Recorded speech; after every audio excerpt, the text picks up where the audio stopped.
Minus பக்கங்கள். Hi friends, இது மாலிகாவின் கேளுங்க கதை கேளுங்க. மானஸ் எழுதிய வானவில் நெஞ்சங்கள், அத்தியாயம் 71. வர்ஷினி காலையில் கண் விழித்த போது வரீஷ் பள்ளிக்கு கிளம்பிக் கொண்டிருந்தான். அவளை கண்டவன், எழுந்துட்டியா, குட் மார்னிங் என்று விட்டு தன் வேலையை தொடர ஆரம்பித்தான். மெதுவாக எழுந்து சாய்ந்து அமர்ந்தவள் அவனை பார்த்து கொண்டிருந்தாள். நேற்றிலிருந்து அவன் தன்னிடம் சரியாக பேசவில்லை என்பது அவளுக்கு புரிந்தது. புத்தகங்களை எடுத்து வைத்து பையை சரிபார்த்து மூடியவன் டை எடுத்து அணிய ஆரம்பித்தான். வரீஷ். கண்ணாடியை பார்த்து டை கட்டி கொண்டிருந்தவன் அதன் வழியே வர்ஷினியை பார்த்து, என்னக்கா என்றான். இங்க வா, அவள் அழைக்க. 2 minutes வரேன் என்றான். டையை கட்டி முடித்துவிட்டு அவள் அருகில் வந்து நின்றான். என் மேலே கோபமா இருக்கியா? வருத்தத்தோடு அவள் கேட்க அவன் பதில் சொல்லாமல் தன் பையை எடுத்துக்கொண்டான். ப்ளீஸ்டா, ஏன் என்கிட்ட ஏதோ மாதிரி பேசுகிற? அப்படியெல்லாம் எதுவும் இல்லைக்கா. அவன் கையை கெட்டியாக பிடித்து கொண்டவள், இந்த மாதிரி பண்ணாதடா. நவநீதன் என்ன வேண்டாம்னு சொன்னதே என் மனசுக்கு ரொம்ப கஷ்டமாக இருக்குது. இதில் நீயும் இப்படி பண்ணாதடா என்றாள். அவளை தீயாக முறைத்தவன், எப்படிக்கா உன்னால் இன்னும் அவர் மேலே பிரியத்தை வைக்க முடியுது? அவருக்காக உயிரையே கொடுக்க முடிவு பண்ணியிருக்க. அவரோ உன்னை விட அவங்க அண்ணன் தான் முக்கியம்னு சொல்கிறாரு. ஆனால் உனக்கு என்னை விட அவர் தான் முக்கியமாக போயிட்டாருல்ல. அதுக்காகத்தானே எங்கள் எல்லாரையும் விட்டுட்டு போக முடிவு பண்ண. அப்புறம் இப்போ மட்டும் எதுக்கு நான்? வர்ஷினி அழ ஆரம்பித்தாள். போதுங்கா, நேற்றுலேருந்து அழுது அழுது இன்னும் எவ்வளோ நேரம் அழுதுகிட்டே இருப்ப? நீ எவ்வளவு அழுதாலும் அவர் உனக்கு கிடைக்க மாட்டார். நீயும் அப்பாவும் சேர்ந்து தப்பு பண்ணிட்டீங்க. அவரை மறந்துட்டு ஒழுங்காக படிக்கிற வேலையை பாரு. நேற்று தாத்தாவுக்கும் அப்பாவுக்கும் சண்டை. தாத்தா அப்பாவை வேலை தேடிக்கிட்டு இங்கேருந்து போக சொல்லிட்டாரு. அநேகமாக கொஞ்ச நாளில் நாம் சென்னைக்கு போயிடுவோம்னு நினைக்கிறேன். என்னடா சொல்கிற? அப்போ இனிமே நான் அவரை பார்க்கவே முடியாதா என்றவளை இன்னும் கோபமாக பார்த்தான் வரீஷ்.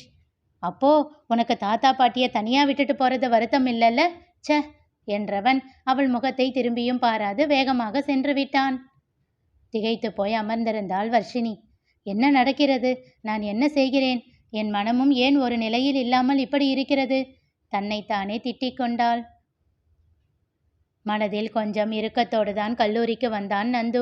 கல்லூரியில் வர்ஷினியை பற்றி யாருக்கும் எதுவும் தெரியவில்லை. விஷயம் அறிந்த ஜவஹரையும் நாகராஜன் அடக்கி வைத்திருந்தார். இங்கே பாருங்க சார், வர்ஷினி விஷயத்தை வெளியில் எதுவும் சொல்லிக்கிட்டு இருக்கக்கூடாது. நந்துவை பழி வாங்குறேன்னு வெளியில் சொன்னீங்கன்னா அப்புறம் லிங்கேஸ்வரனை பற்றி தெரியும் இல்லை?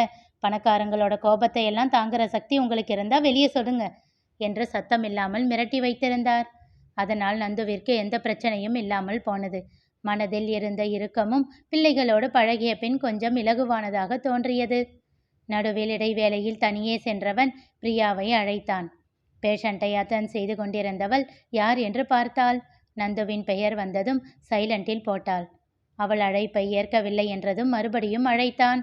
அவன் அழைப்பை கண்டும் தவிர்த்து விட்டாள். மறுபடியும் அவள் அழைப்பை ஏற்கவில்லை என்றதும் பெருமூச்சு ஒன்றை விடுத்தான் நந்து. பிரியாவிற்கும் அப்பொழுது பிரேக் கிடைக்க தன் ஃபோனையே பார்த்து கொண்டிருந்தாள். சரியாக அந்நேரம் நந்துவின் மெசேஜ் ஒன்று வந்தது. வேகமாக திறந்து பார்த்தாள். Priya, I am sorry 1000 times sorry. இனி எப்போதும் எதையும் உன்கிட்ட இருந்து மறைக்க மாட்டேன். தயவு செஞ்சு என்கிட்ட ஒரு தடவையாச்சும் பேசு. மெசேஜை படித்துவிட்டு பதில் எதுவும் அனுப்பாமல் அப்படியே வைத்து விட்டாள். அவள் படித்து விட்டாள் என்று ப்ளூடீக் மூலம் அறிந்து கொண்டவன் சிறிது நேரம் காத்திருந்தான். அவளிடம் இருந்து எந்த மெசேஜும் வராமல் போகவே வருத்தத்தோடு வகுப்பிற்கு சென்று விட்டான் நந்து. ஆம், முன்தினம் பிரியா கோபமாக அறைக்குள் சென்றதும் நந்து அவள் பின்னாலேயே சென்றான். கோபத்தின் உச்சியில் இருந்தாள் பிரியா. மெதுவாக அவள் அருகில் சென்று, பிரியா என்று அழைத்தான். இப்போ எதுக்கு என்கிட்ட வரீங்க? 2 பேரும் என்கிட்ட எல்லாத்தையும் மறைச்சிட்டீங்கல்ல? இல்லை பிரியா, முந்தானேத்து தான் எனக்கே தெரியும். யாருக்கும் தெரியாமல் பிரச்சனையை சரி பண்ணிடலாம்னு தான் நினச்சேன். அதையாச்சும் என்கிட்ட சொல்லியிருக்கணுமா இல்லையா? இப்படி பிரச்சனையை பெருசாக்கிட்டீங்களே. உங்களுக்கும் அவனை பற்றி தெரியாதா? சின்ன வயசுல இருந்தே எதையும் சட்டுன்னு புரிஞ்சுக்க மாட்டான். நான் தான் எடுத்து சொல்லி அவனை சரி பண்ணுவேன். என்கிட்ட சொல்லி இருந்தால் பிரச்சனையை எப்படி ஹேண்டில் பண்ணுறதுன்னு வேற வழி ஏதாச்சும் பார்த்துருக்கலாம். அதையெல்லாம் விடுங்க. நீங்கள் கூட என்கிட்ட ஒரு விஷயத்தை மறைச்சிட்டீங்கல்ல? இது ஒன்று தான் மறைச்சிருக்கீங்களா, இல்லை வேற ஏதாச்சும் மறைச்சிருக்கீங்களா? இல்லை பிரியா, இது மட்டும்தான். நான் எப்படி உங்களை நம்புறது? ஒரு சின்ன விஷயமா இருந்தாலும் உங்ககிட்ட ஓடி வந்து சொல்லிடுறேனே. ஆனால் நீங்கள் இப்படி பண்ணிட்டீங்கல்ல. அவனிடம் இருந்து முகத்தை திருப்பிக் கொண்டாள். அவ்வளவுதான். அதுதான் அவள் கடைசியாக அவனிடம் பேசியது. இதோ இந்த நிமிடம் வரை அவனிடம் பேசவே இல்லை. அவனும் எல்லா விதத்திலும் கெஞ்சி பார்த்து விட்டான். அவள் கோபம் தனியவே இல்லை. மாலை கல்லூரியிலிருந்து வீட்டிற்கு வந்தான் நந்து. அவர்கள் அறைக்குள் செல்ல கிளினிக்கிற்கு செல்ல தயாராகி கொண்டிருந்தாள் பிரியா.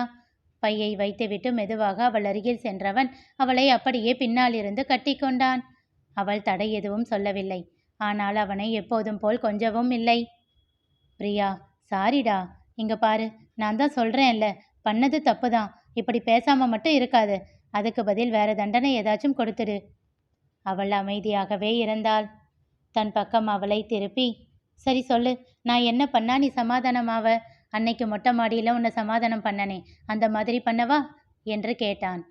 அவள் கன்னம் பற்றி கேட்க அவளோ அவனை முறைக்கத் தொடங்கினாள். கண்களை சுருக்கி ப்ளீஸ் ப்ளீஸ் என்று கெஞ்சினான்.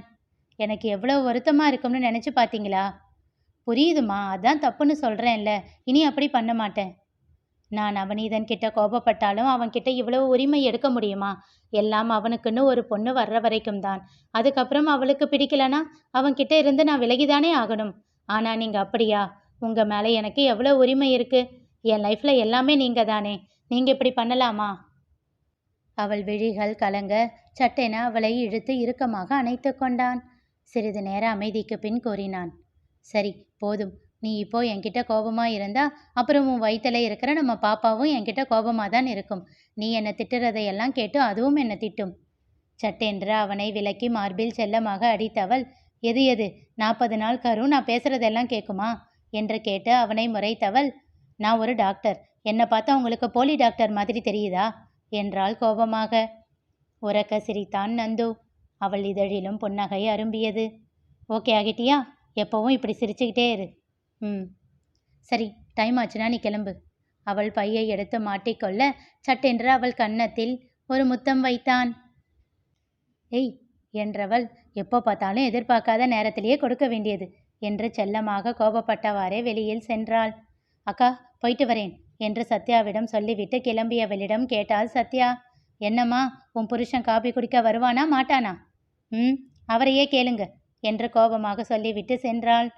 சிரித்து கொண்டே அறையிலிருந்து வெளியில் வந்தான் நந்து. போய் கை கால் கழுவிட்டு வாடா, காஃபி போடுறேன் என்றவள், என்ன உன் பொண்டாட்டி கோபமாக போறா என்று கேட்டாள். அக்கா, அதெல்லாம் கண்டுக்காதீங்க, லவ் ஃபைட்ஸாக இருக்கும் என்றாள் நித்யா. நந்துவின் முகம் சிவந்து போனது. ஐயோ அண்ணி, சும்மா இருங்க என்று விட்டு கொல்லை பக்கம் ஓடிவிட்டான். ஆமாம், இன்னைக்கு என்ன மாமா வீட்டுக்கு வரல? அவர் வெளியே போயிருக்காரு, வரலன்னு சொன்னாரு. நைட்டு தான் வருவாராம். அப்படி எங்க அண்ணி போயிருக்காரு என்றவாறு வந்து அமர்ந்தான் நந்து. சத்யா பதில் சொல்லாமல் இருக்க, அண்ணி உங்களை தான் கேட்டேன் என்றான். வேதா வீட்டுக்கு போயிருக்காரு மெல்லிய குரலில் கூறினாள் சத்யா. நித்யாவும் நந்துவும் திகைத்து போய் பார்த்தனர். இப்போ எதுக்கு அங்கே போயிருக்காரு என்றாள் நித்யா வேகமாக. வேதா கிட்ட ஏதோ பேசணும்னு சொன்னாரு. அவகிட்ட என்ன பேச்சு வேண்டி கிடக்கு கேட்ட நந்துவின் முகத்தில் சினம் தாண்டவமாடியது. கோபத்தோடு கொஞ்சம் வெறுப்பும் கலந்து வந்ததை போல் தோன்றியது. பங்கில் இருந்த முரளியின் செல்போன் ஒலித்தது. அழைப்பை ஏற்றான். தம்பி, நான் ராமச்சந்திரன் பேசுகிறேன். சொல்லுங்க அண்ணா. லிங்கேஸ்வரன் சார் பிஸ்னஸ் விஷயமா அரசூர் வரைக்கும் வந்திருக்காரு. நான் தான் வண்டி ஓட்டிகிட்டு வந்திருக்கேன். எப்பவும் வீட்டுக்கு போக ராத்திரி ஆயிடும். ஜெகநாதன் ஐயா? பெரிய ஐயா அம்மா 2 பேரும் வீட்டில் தான் இருக்காங்க. சரி, நான் பார்த்துக்கிறேன். அங்கேருந்து கிளம்புறப்போ எனக்கு ஃபோன் பண்ணுங்க. சரி தம்பி. முரளி வர்ஷினியின் வீட்டை நோக்கி சென்றான். முரளி அவளிடம் பேசப்போவது என்ன தெரிந்து கொள்ள தொடர்ந்து கேளுங்க. கதை கேளுங்க. மீண்டும் சந்திப்போம்.